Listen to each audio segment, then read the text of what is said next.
la invitación.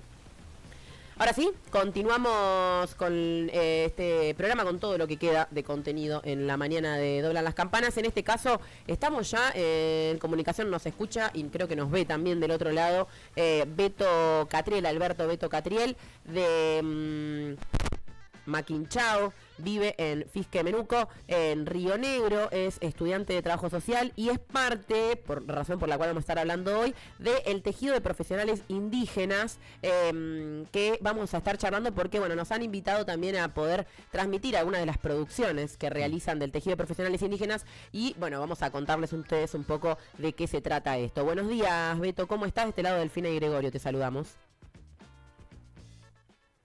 Buen día, ¿cómo están? Buen Mu- día, buen día. Muy bien, vos nos ves bien todo, nosotros, a ver ahí, no te, ahí te estamos viendo perfecto. Bueno, Beto, en primer lugar, preguntarte que nos cuentes un poco de qué trata, qué es, ¿no? El tejido de profesionales indígenas, qué es esta construcción que vienen haciendo y cuál es un poco el objetivo, ¿no? Y la propuesta que hay detrás. Bueno, eh, Mari Mari Pupeñí, Mari Mari Pulamien, Mari Mari Compuché, bueno, Vincheta Alberto Catentinién.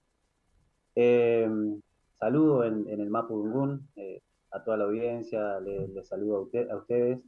Eh, bueno, el Tejido de Profesionales Indígenas es una organización que nació allá por el 2008, perdón, el 2018, al calor de una demanda, al calor de,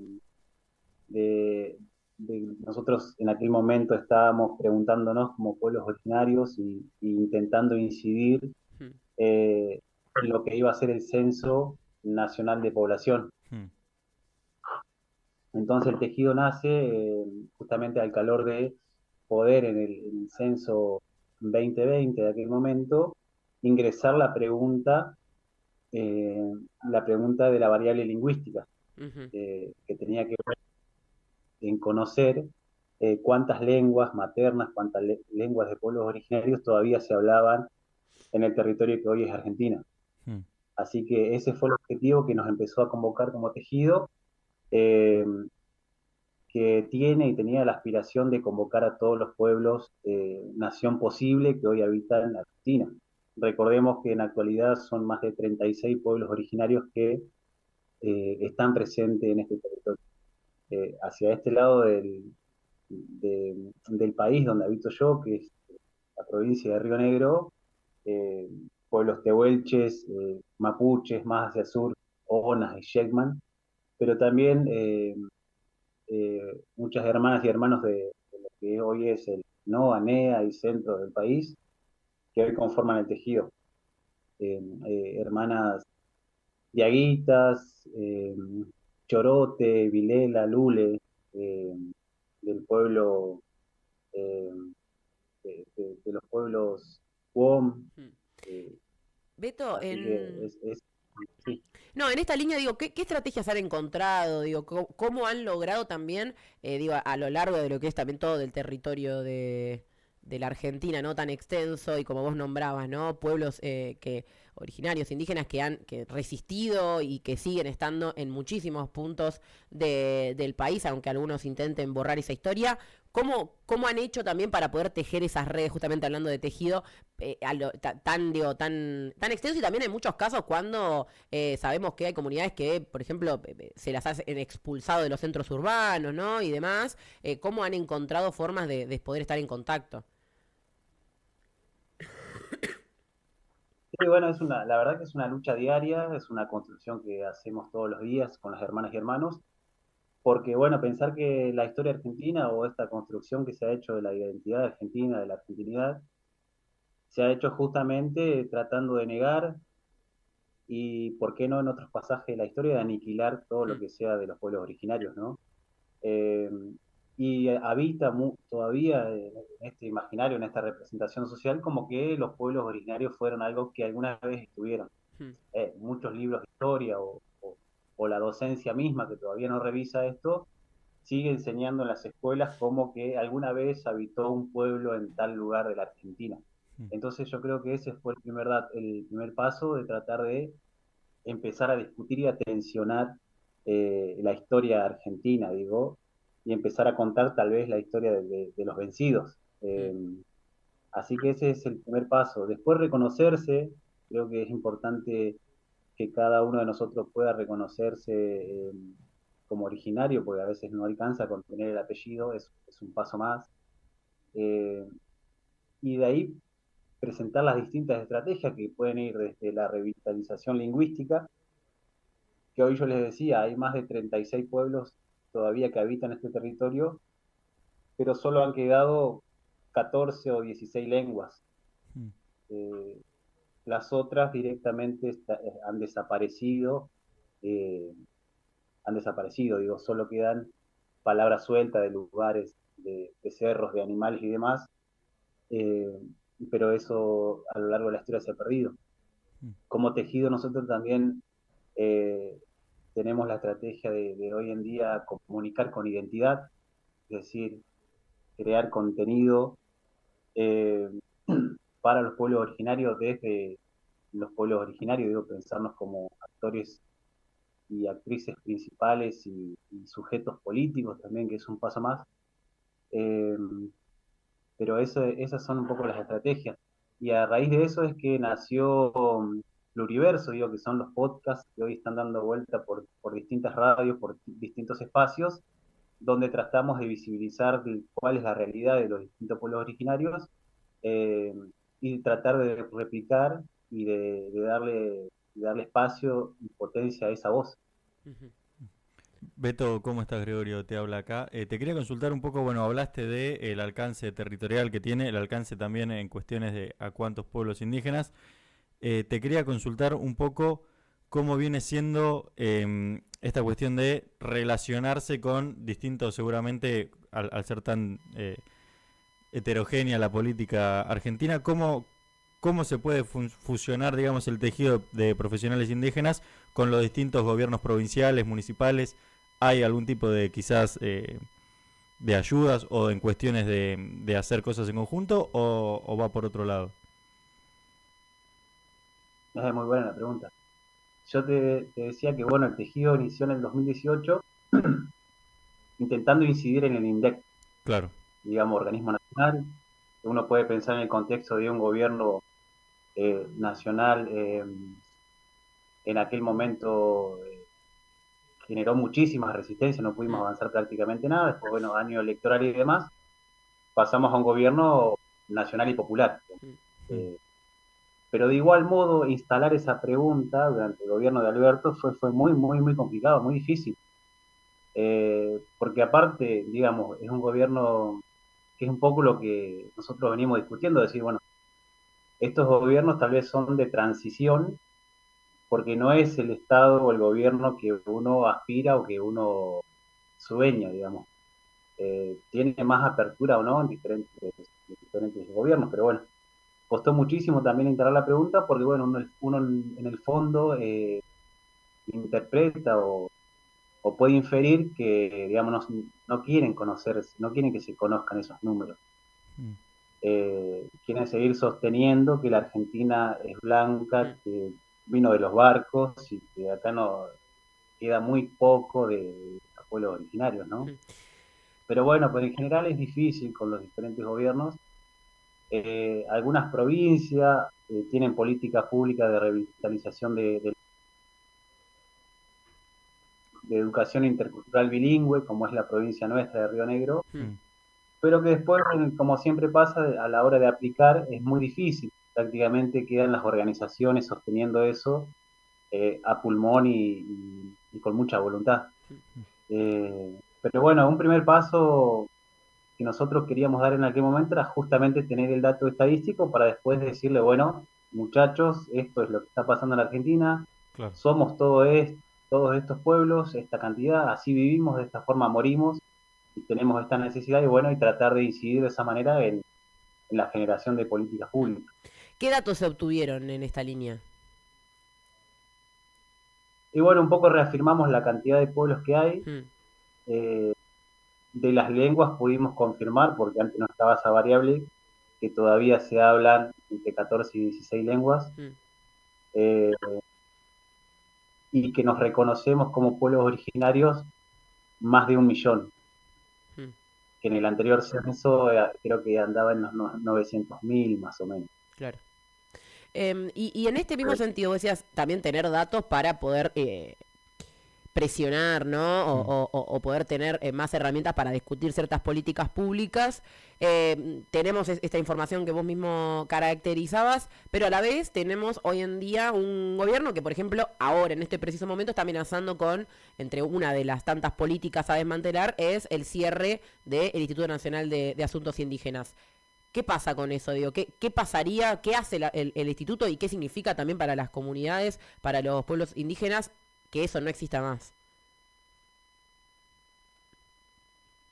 Claro, bueno, digamos, ya se avanzó en la desmantelización, como Hmm, decías vos, que es un inminente cierre, digamos, si bien el INAI venía con algunas dificultades y demás,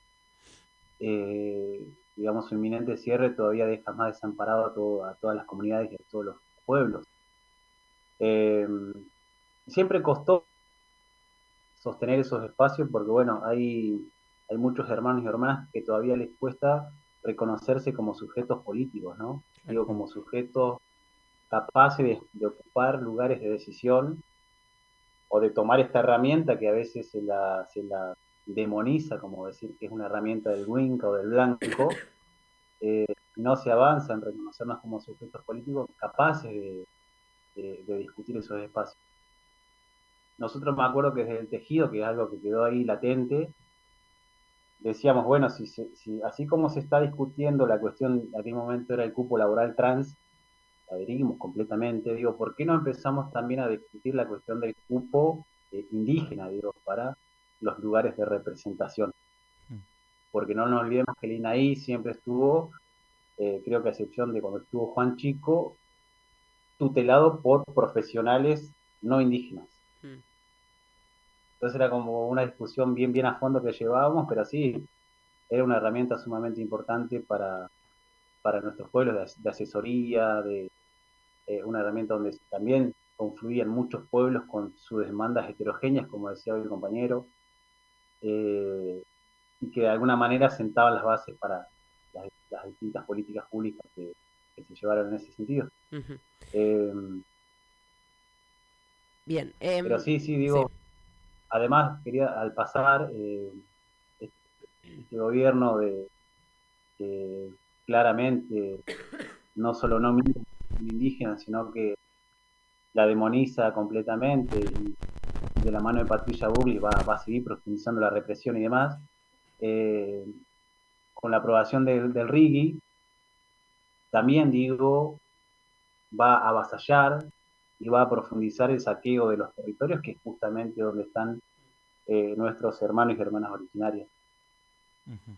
Sí, eso veíamos, por ejemplo, en la página de Tejido Profesional. De paso, recomendamos a la gente que vayan a buscar Tejido Profesionales Indígenas en las redes sociales. Y veíamos una nota muy interesante que se llama El éxito de la ficción democrática en Río Negro, de Namuncurá al Rigi, que es muy interesante también para entender cómo este régimen no solo es un impacto en lo económico, en la destrucción de la industria nacional, sino concretamente en las comunidades y en los territorios y en los ambientes o en el ambiente en general, también entendido como un concepto amplio. Es muy interesante la nota como para recomendarla.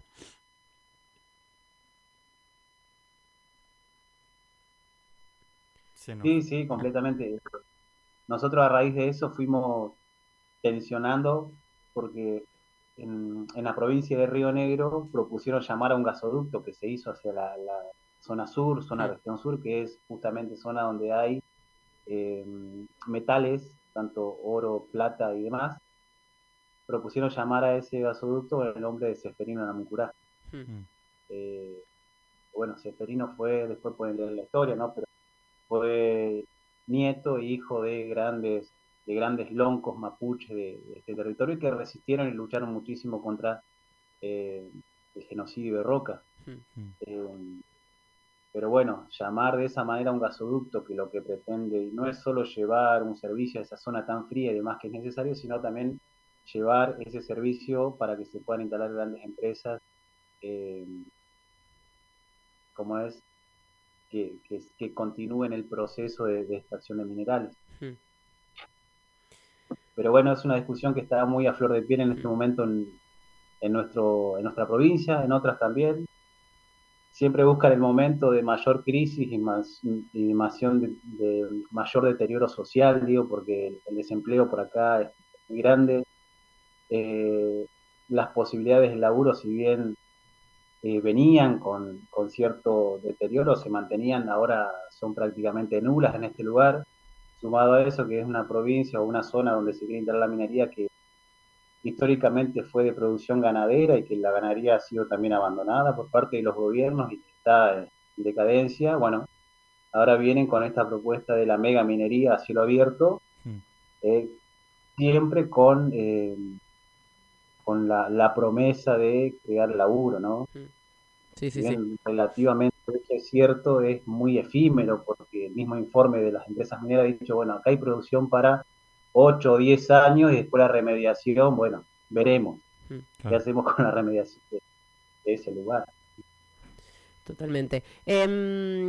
Alberto, te agradecemos solamente por el tiempo. Antes de despedirnos, igual lo mencionaste recién, pero lo volvemos a decir respecto de, bueno, estas producciones que vamos a empezar a transmitir acá en Radio Trinchera, que son, bueno, micro audios, ¿no? Micro pastillas, podríamos decirle, donde se plantea un montón de discusiones lingüísticas y sociales, ¿no? Sí, sí, de paso, déjame agradecerles profundamente por replicar y difundir esto. Nosotros ese era nuestro objetivo, que otras radios, otros espacios que le den bolilla a la temática y puedan replicarlos. Eso es tremendamente importante, es un paso muy grande. Después sí, bueno, hay una serie de pequeños audios que van tensionando un montón de temáticas, con sabías qué y demás. Mm. Y también los podcasts que hicimos, que son 10 en total, que lo hicimos durante la pandemia y bueno, ahora recién lo podemos empezar a compartir. Y que bueno, abarcan un montón de temáticas. Eh, Desde las cuestiones de género, las cuestiones de territorios, de políticas públicas, de datos estadísticos y censo y demás, así que son muy interesantes. Mm. Así que les agradezco por tomar la iniciativa y de replicar. No, gracias a ustedes también por darnos esos productos que van a estar sonando en las tandas de las 11 de la mañana todos los días. Así que, bueno, igual ahora terminamos la entrevista y se quedan escuchando una todos a modo de ejemplo, para que vayan identificando y escuchándolas con atención también, porque todas, aunque sean breves, tienen algo para aprender. Te agradecemos, Beto, por el tiempo, obviamente, y por hablar con nosotros. No, muchísimas gracias a ustedes y a disposición para charlar en cualquier otro momento. Igualmente. Saludos a toda la audiencia. Un saludo muy grande. Alberto Beto Catriel, referente de tejido de profesionales indígenas, estudiante de trabajo social desde Río Negro, hablaba con nosotros, que bueno, nos traía esto que se quedan escuchando ahora. Son muy breves, son unas pastillas de 20 segunditos que van a ir sonando en las tandas de las 11 de la mañana, y presten atención porque en esos breves segundos hay algo para escuchar, algo, aprender algo, para descolonizarnos también y aprender que hay muchas cosas que digamos, más allá de todo lo que pasó, ¿no? Con Francia y el racismo y demás, hay un montón de cosas que tenemos internalizadas, que hay que discutir, que hay que repensar respecto al lenguaje, pero también respecto a la visión que tenemos de una Argentina blanca y de la nación que también se ha construido en base al genocidio. Así que nos quedamos escuchándolo y ya les anunciamos que irán sonando en Trinchera. ¿Sabías que la lengua garantiza el derecho a otros derechos? La lengua